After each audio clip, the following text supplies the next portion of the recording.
बेटा आज का जो टॉपिक है वो शुरुआत करते हैं। टॉपिक का नाम है factors affecting requirement of fixed capital. सबसे पहले फिक्स्ड कैपिटल को समझना जरूरी है कि फिक्स्ड कैपिटल का मतलब क्या होता है। वो पैसा जो बिजनेस के अंदर मैं बहुत लंबे टाइम तक के लिए लगाता हूँ, 5 साल 10 साल 20 साल के लिए। जैसे फॉर एग्जांपल मशीन परचेज कर लेना, उसको बोलते हैं फिक्स्ड कैपिटल।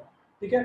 फिक्स्ड कैपिटल में अक्सर जो हम पैसा लगाते हैं उसके लिए जो हम पैसा रेज करते हैं वो रेज करते हैं इक्विटी शेयर से, प्रेफरेंस शेयर से, डिबेंचर से। इस तरीके से इन सोर्सेज से पैसा रेज किया जाता है।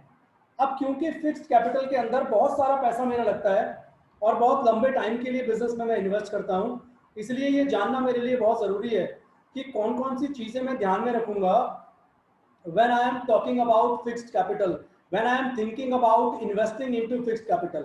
So the very first topic was, very first factor is nature of the business. इसमें आपने दो बातें करनी है, एक होती है मैन्युफैक्चरिंग कंपनी, एक होती है ट्रेडिंग कंपनी।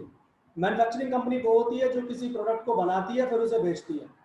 ट्रेडिंग कंपनी वो होती है जो किसी प्रोडक्ट को किसी से खरीदती है और फिर बेच देती है, वो बनाती नहीं है। तो मैन्युफैक्चरिंग कंपनी के केस में फिक्स्ड कैपिटल ज़्यादा लगेगी क्योंकि उसको मशीनें वगैरह लगानी पड़ेंगी। ट्रेडिंग के केस में फिक्स्ड कैपिटल कम लगती है बिकॉज वहाँ पर मशीनों की रिक्वायरमेंट नहीं होती है। सेकेंड पॉइंट है स्केल ऑफ ऑपरेशंस। बहुत आसान पॉइंट है। जिस कंपनी का बिजनेस बहुत बड़ा है इसका मतलब है वहाँ पर ज़्यादा फिक्स्ड कैपिटल चाहिए। बट अगर छोटा ऑपरेशन है मेरी बिजनेस में, छोटे काम करता हूँ मैं, मेरा बिजनेस बहुत बड़ा नहीं है, तो मुझे कम फिक्स्ड कैपिटल की ज़रूरत पड़ेगी। थर्ड पॉइंट आता है टेक्निक्स ऑफ प्रोडक्शन। दो तरह की टेक्निक्स, एक होती है कैपिटल इंटेंसिव जहां पर मशीनों की ज्यादा जरूरत पड़ती है, तो वहां पर फिक्स्ड कैपिटल की भी ज्यादा जरूरत पड़ेगी। दूसरी होती है लेबर इंटेंसिव जहां पर हम लेबर का ज्यादा इस्तेमाल करते हैं, कैपिटल का या मशीन्स का कम इस्तेमाल करते हैं, तो वहां पर कैपिटल कम लगेगी। चौथा टेक्नोलॉजी अपग्रेडेशन। ऐसी इंडस्ट्रीज, ऐसे बिजनेसेस जहां पर जो आप टेक्नोलॉजी का यूज करते हो वो टेक्नोलॉजी बहुत जल्दी पुरानी हो जाती है, आपकी मशीनें बहुत जल्दी पुरानी हो जाती हैं, आपको नई टेक्नोलॉजी नई मशीन्स की बार बार जरूरत पड़ती है, तो वहां पर फिक्स कैपिटल भी ज़्यादा लगेगी। और दूसरी इंडस्ट्रीज, दूसरी कंपनीज जहां पर टेक्नोलॉजी में चेंजेस ज़्यादा नहीं होते हैं वहां पर आपको चाहिए कम फिक्स्ड कैपिटल। पांचवा पॉइंट है ग्रोथ प्रोस्पेक्ट्स। Very easy. जिस कंपनी के ग्रोथ प्रोस्पेक्ट्स बहुत ज़्यादा हैं, जो कंपनी ग्रो कर रही है, जो कंपनी नई नई ब्रांचेस खोल रही है, वहां पर कंपनी अपनी प्रोडक्शन कैपेसिटी बढ़ाने के लिए ज़्यादा फिक्स्ड कैपिटल लगाएगी। दूसरी ओर जिस कंपनी में कोई भी प्लानिंग नहीं है, कोई भी काम नहीं हो रहा एक्सपेंड करने के लिए, वहां पर लगेगी कम फिक्स्ड कैपिटल। छठा पॉइंट डाइवर्सिफिकेशन। डाइवर्सिफिकेशन का मतलब है फॉर एग्जांपल आज आप मास्क बनाते हैं, कल आपने सोचा हम सैनिटाइजर भी बनाएंगे, परसों आपने कुछ और सोचा, आप अपने बिजनेस में एक्सपेंशन कर रहे हैं, इसको बोलते हैं डाइवर्सिफिकेशन। तो अगर आप डाइवर्सिफिकेशन कर रहे हैं तो डेफिनेटली आपको ज़्यादा पैसे की जरूरत पड़ेगी, ज़्यादा फिक्स्ड कैपिटल की आपको रिक्वायरमेंट रहेगी। बट अगर आप नहीं कर रहे हैं तो आपका काम कम फिक्स्ड कैपिटल से भी चल जाएगा। उसके बाद है availability of finance and leasing facility. आपको एक मशीन खरीदनी है, आपने पता किया कि वो मशीन ना किराए पे मिल जाती है। सपोज उस मशीन की जो कॉस्ट है वो है 5 करोड़ रुपए, और किराए पे अगर आप लेते हो आपको मिल जाएगी 1 लाख रुपए महीने में। अगर आप खरीदोगे तो आपको आज 5 करोड़ रुपए एक साथ लगाने पड़ेंगे ना, यानी कि फिक्स कैपिटल की रिक्वायरमेंट ज्यादा रही।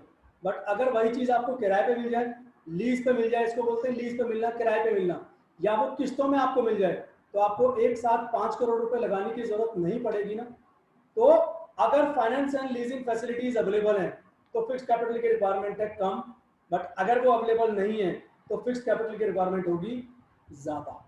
अगला पॉइंट, अगला पॉइंट कहता है level of collaboration joint ventures. आप जो काम करना चाहते हो अगर वो किसी और के साथ मिलकर आप वो काम कर लो, उनकी फैसिलिटीज आप यूज कर लो, तो आपको पैसे कम लगाने पड़ेंगे। इसका एक सबसे अच्छा एग्जांपल है यस बैंक का। यस बैंक के अपने एटीएम बहुत कम है। यस बैंक क्या करता है, दूसरे बैंक्स के साथ टाई अप कर लेता है और अपने कस्टमर्स को बोलता है कि आप दूसरे बैंक्स का एटीएम इस्तेमाल कर सकते हैं विदाउट एनी चार्जेस। तो यस बैंक को एटीएम पर अपना इन्वेस्टमेंट करने की जरूरत नहीं पड़ी।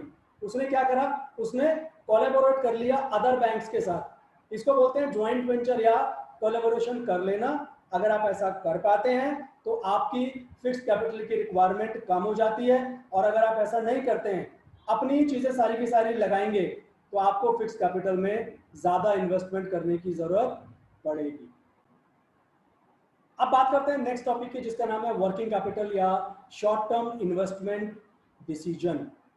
वर्किंग कैपिटल क्या होती है? देखिए, कंपनी को अपनी डेली एक्टिविटीज के लिए जितने फंड्स की जरूरत पड़ती है उसको कहते हैं वर्किंग कैपिटल। और अगर फॉर्मूला वाइज बात करेंगे तो current assets minus current liabilities, इसको हम बोलते हैं वर्किंग कैपिटल। दो तरह की होती है, एक होती है ग्रॉस वर्किंग कैपिटल।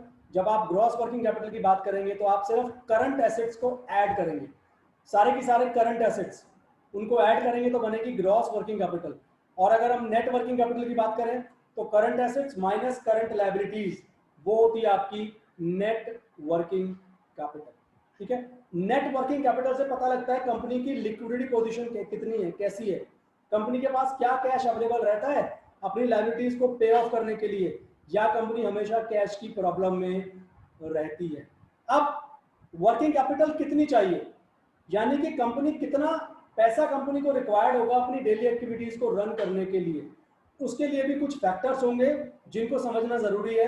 पहला फैक्टर लेते हैं नेचर ऑफ बिजनेस, किस तरह का आप बिजनेस करते हैं। देखिए, अगर आप ट्रेडिंग का काम करते हैं, खरीदते हैं और बेचते हैं, या आपकी एक छोटी सी रिटेल शॉप है, तो आपको वर्किंग कैपिटल कम चाहिए। बट अगर आपका बिजनेस बहुत बड़ा है, मैन्युफैक्चरिंग यूनिट है आपकी, या आप होलसेल का बिजनेस करते हैं, बहुत बड़ा आपका बिजनेस है, तो वहां पर आपको क्या करना पड़ेगा, आपको ज्यादा वर्किंग कैपिटल की जरूरत पड़ेगी। क्योंकि जब बड़ा बिजनेस होगा, जब आपका फॉर एग्जांपल आप होलसेल करते हैं, तो होलसेल वाले बंदे को क्या करना पड़ता है, they have to maintain lot of stock, और कभी कभी उनको सामान उधार पे भी बेचना पड़ता है, तो वहां पर उनकी वर्किंग कैपिटल की रिक्वायरमेंट बढ़ जाती है। सेकेंड पॉइंट है स्केल ऑफ ऑपरेशन। अगर आप बिजनेस बहुत बड़े लेवल पर करते हैं तो ऑब्वियस सा आंसर है ज्यादा वर्किंग कैपिटल चाहिए। बट आप अगर बिजनेस अपना छोटे लेवल पर करते हैं तो कम वर्किंग कैपिटल की जरूरत पड़ेगी आपको। नेक्स्ट पॉइंट है बिजनेस साइकिल फ्लक्चुएशन। मार्केट में बूम पीरियड, डिप्रेशन पीरियड वगैरह वगैरह इस टाइप की चीजें मार्केट में होती रहती हैं। अगर मार्केट में बूम का पीरियड है, यानी कि डिमांड बहुत ज्यादा है मार्केट में, लोग मार्केट में आ रहे हैं खरीदारी करने, लोगों की इनकम बहुत ज्यादा है, इसका मतलब क्या है, ज्यादा स्टॉक रखना पड़ेगा, ज्यादा प्रोडक्शन करना पड़ेगा, तो ऑब्वियसली ज्यादा वर्किंग कैपिटल चाहिए। बट अगर डिप्रेशन का पीरियड है, इसका रिवर्स, जहां पर डिमांड नहीं है, लोगों के पास इनकम नहीं है, तो ऑब्वियसली आपको कम वर्किंग कैपिटल की रिक्वायरमेंट पड़ने वाली है। सीजनल फैक्टर्स, कुछ काम होते हैं सीजनल, यानी कि अगर जैसे कूलर का काम लें, अगर हम, कूलर की डिमांड होती है गर्मी में ज्यादा, सिमिलरली एसी की डिमांड भी गर्मी में ज्यादा होती है, तो सीजन का जब टाइम आएगा तो ज्यादा स्टॉक चाहिए, ज्यादा डिमांड बढ़ जाती है, तो आपको ज्यादा वर्किंग कैपिटल की रिक्वायरमेंट होगी, और ऑफ सीजन में कम वर्किंग कैपिटल की रिक्वायरमेंट होगी। टेक्नोलॉजी एंड प्रोडक्शन साइकिल, अगर एक company labour intensive technique use करती है जहां पर लेबर की ज्यादा जरूरत होती है, तो वहां पर उसको ज्यादा वर्किंग कैपिटल चाहिए, बिकॉज कंपनी को क्या करना पड़ता है, कंपनी को कैश में पेमेंट देनी पड़ती है, तो उसको अपने पास ज्यादा वर्किंग कैपिटल रखनी पड़ेगी।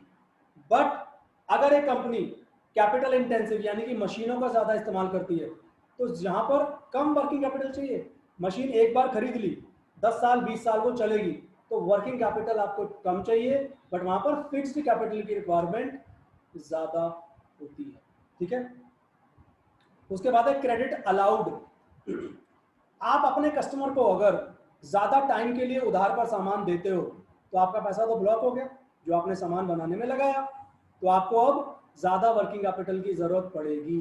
बट अगर आप क्रेडिट कम टाइम के लिए देते हो तो आपको कम वर्किंग कैपिटल की जरूरत पड़ेगी, क्योंकि आपका पैसा तो ब्लॉक हुआ ही नहीं, जल्दी पैसा आप अपने डेटर से रिकवर कर लेते हैं। उसके बाद है क्रेडिट अवेल्ड।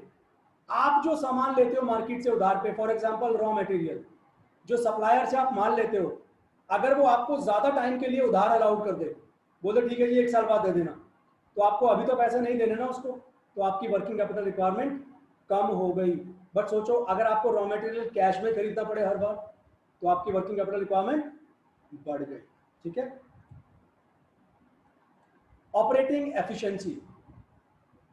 एक कंपनी अगर एफिशिएंटली काम करती है, यानी कि कम कॉस्ट पे अपने टारगेट्स अचीव कर लेती है, तो वहां पर क्या होगा, कम वर्किंग कैपिटल की रिक्वायरमेंट पड़ने वाली है, क्योंकि कंपनी एफिशिएंटली काम करती है। Availability of raw material 9 point, जो रॉ मटेरियल मेरी फैक्ट्री में लगता है अगर वो मुझे आसानी से मिल जाए तो मुझे उसका स्टॉक रखने की जरूरत नहीं, तो मुझे आज महंगा अगर मिल रहा है तो आज भी खरीदने की जरूरत नहीं है। बट यानी कि मुझे कम वर्किंग कैपिटल चाहिए, बट जो रॉ मटेरियल मुझे चाहिए होता है वो आसानी से मिलता नहीं है, उसका स्टॉक मुझे रखना पड़ता है, यानी कि ज़्यादा वर्किंग कैपिटल की रिक्वायरमेंट मुझे होने वाली है, क्योंकि वो रॉ मटेरियल मुझे अपने स्मूथ प्रोडक्शन को करने के लिए रिक्वायर्ड होगा, तो ज़्यादा वर्किंग कैपिटल वहाँ पर मुझे चाहिए। 10 पॉइंट लेते हैं अब, लेवल ऑफ कंपटीशन। अगर मार्केट में बहुत ज़्यादा कंपटीशन है तो आपको भी अलर्ट रहना पड़ेगा, आपको भी कस्टमर्स को उधार बांटना पड़ेगा, आपको स्टॉक रखना पड़ेगा, सप्लाई टाइम पर करनी पड़ेगी, तो ज़्यादा वर्किंग कैपिटल चाहिए। बट अगर कंपटीशन बहुत ज़्यादा नहीं है तो आप कम वर्किंग कैपिटल से भी काम चला लेंगे। 11 इन्फ्लेशन, मतलब महंगाई। अगर आपके रॉ मटेरियल के प्राइसेस बढ़ते रहते हैं या बढ़ जाएंगे तो आपको ज़्यादा वर्किंग कैपिटल चाहिए ना, क्योंकि महंगी चीज़ आपको खरीदनी पड़ेगी, तो पैसा आपके पास होना चाहिए। बट अगर महंगाई नहीं है, यानी कि कंपनी को प्रोडक्ट आसानी से मिल भी जाता है और सस्ता भी मिलता है, या कंपनी अपना प्रोडक्ट जो बनाती है वो महंगे रेट पर बेच पाती है, तब कंपनी को वर्किंग कैपिटल की रिक्वायरमेंट कम होगी। ठीक है, उसके बाद है ग्रोथ प्रोस्पेक्ट्स। जिस कंपनी के पास एक्सपेंशन का प्लान है, जो कंपनी बहुत सारी ब्रांचेस फॉर एग्जांपल अपनी खोलना चाहती है, बहुत सारे और काम वो करना चाहती है, तो वहां पर वर्किंग कैपिटल ज़्यादा चाहिए। बट अगर कंपनी कोई एक्सपेंड नहीं कर रही है, जहाँ चल रहा है वहीं चल रहा है काम, तो वहां पर कम वर्किंग कैपिटल की रिक्वायरमेंट हो रहती है। ठीक है, देखिए यहाँ पर एक टेबल भी बना के दे रखी है इन्होंने, आप चाहें तो इसे भी पढ़ सकते हैं। इसमें बताया हुआ है नेम ऑफ फैक्टर, जैसे नेचर ऑफ बिजनेस, फिर रिक्वायरमेंट ऑफ वर्किंग कैपिटल, ज़्यादा चाहिए कम चाहिए, फिर requirement of less working capital.